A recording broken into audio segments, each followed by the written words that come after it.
नमस्कार, मैं हूं आपके साथ अनुष्का राय और आप देख रहे हैं नेशन भारत न्यूज।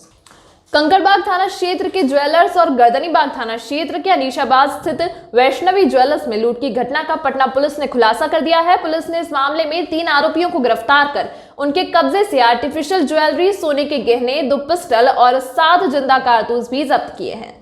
साथ ही पुलिस आरोपियों से एक बाइक भी जब्त कर लिए है। बदमाशों ने 18 दिसंबर को इस लूट की वारदात को अंजाम दिया था। इस दौरान बदमाशों ने फायरिंग भी की थी। लूट के दौरान अपराधियों ने एक युवक की गोली मारकर हत्या कर दी थी। जिस युवक की हत्या हुई थी उसका नाम मनीष कुमार था। हत्या एक कमर्शियल कॉम्प्लेक्स में चल रहे आर्टिफिशियल ज्वेलरी शॉप के अंदर की गई थी। आंखों के सामने हुई पति की हत्या से पत्नी बदहवास है। वारदात रविवार रात 8:15 बजे की है। वहीं ज्वेलर्स के स्टाफ सचिन कुमार के सर पर पिस्टल के बट से मारकर उसे घायल कर दिया गया था। वारदात को अंजाम देने के बाद मौके से अपराधी फरार हो गए थे। मनीष पटना में अगमकुआ थाने के तहत कुम्हारर इलाके का रहने वाला था।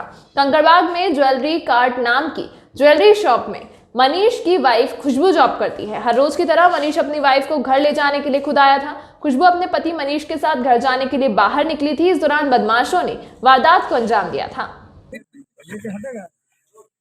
हाँ हम सामने चलिए आइए नीरज। अरे यार नीरज भेज देते हैं थापा जी को बोले ए भाई एक मिनट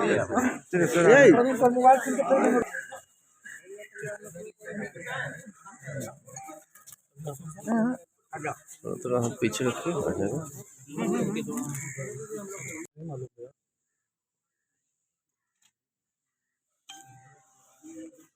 इधर देखिए, इधर देखिए। लो नीरज नीरज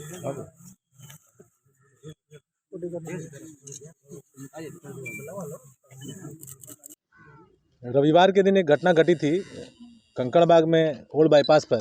एक ज्वेल कार्ट करके फैशन ज्वेलरी की दुकान है और बाहर से देख के नॉर्मल ज्वेलरी दुकान की तरह ही लगती है। रविवार का दिन था, 26 दिसंबर तिथि थी। 9 बजे रात्रि में हम लोग सूचना मिली थी कि लूट के दौरान एक व्यक्ति को गोली मार दी गई थी। घटनास्थल का मुआयना एएसपी सदर के द्वारा किया गया था। कंकड़बाग थानाध्यक्ष तुरंत मौके पर पहुंचे थे। एसपी ईस्ट भी गए थे और सेल की टीम भी लगी थी। घटना बड़े निशंस तरीके से और बहुत ही ज़्यादा डेस्परेट तरीके से की गई थी। और जब घटना का मुआयना किया गया तो हतप्रभ बात ये आई आश्चर्यजनक कि उस दुकान में कोई सोने का आइटम था ही नहीं। आर्टिफिशियल ज्वेलरी था और उसका दाम सेकेंड हैंड में या बेचने के टाइम पे कुछ मिलना भी नहीं है। इससे लगा कि ये जो अपराधी इसमें सम्मिलित हैं उनका होमवर्क भी बहुत कमज़ोर है और उनको जानकारी भी इस क्षेत्र की कम है, जिसकी वजह से उन लोगों ने ऐसी घटना कर दी। जो घटनाक्रम हुआ था उसमें घटना में जो दुकान है उसके जो सेल्समैन हैं और वहाँ पे एक सेल्स गर्ल भी थी, उन लोगों के साथ ये घटना हो रही थी। उसी दौरान जो मृतक हैं, क्योंकि उनकी पत्नी सेल्स गर्ल है, तो वो आ रहे थे उनको ले जाने के लिए। उनका रोज़ाना का ये टाइम टेबल था कि रात में 8:30-9 बजे के आसपास आते थे और वहाँ से उनको लेके जाते थे। चूँकि लुटेरे पहले से दुकान में थे और ये अनायास अपनी पत्नी को लेने के लिए दुकान में घुसे, तो उनको ऐसा लगा कि इन पे अटैक हो गया है, इन पर धावा बोल दिया गया है और ये पकड़े जाएंगे। उसी दौरान गोली चला दी गई और उसमें उनकी हत्या हो गई। मौके पर ही उनकी मृत्यु हो गई थी। बाद में जो कार्रवाई हुई आप लोग के सामने है।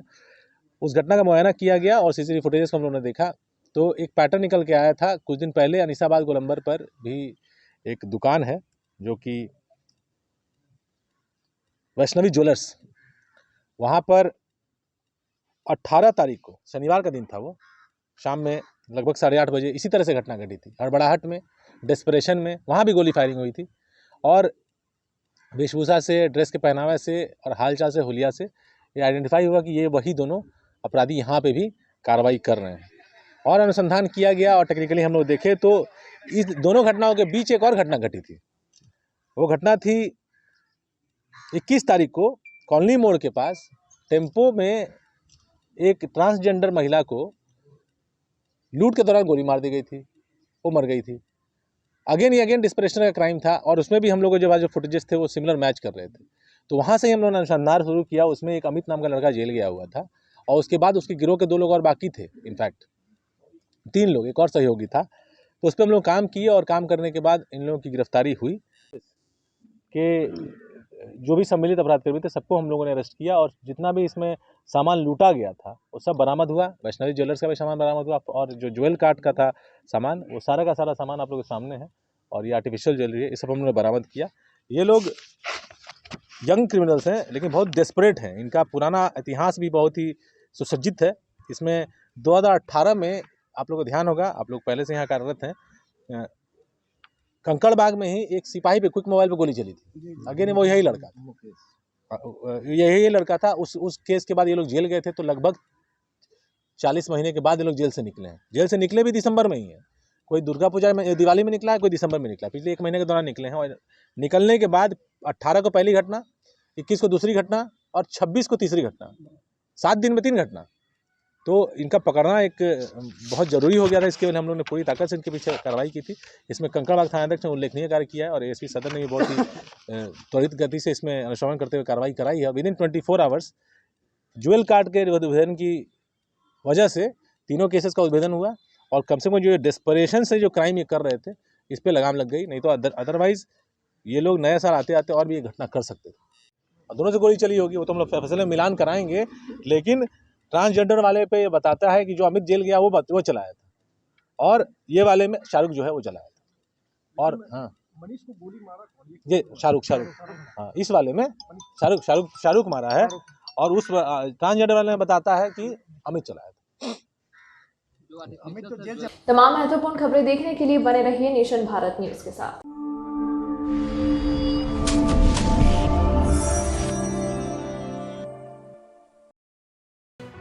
लेटेस्ट खबरों से जुड़े रहने के लिए हमारे चैनल नेशन भारत को सब्सक्राइब करें और बेल आइकन को दबाएं ताकि कोई खबर छूट न पाए।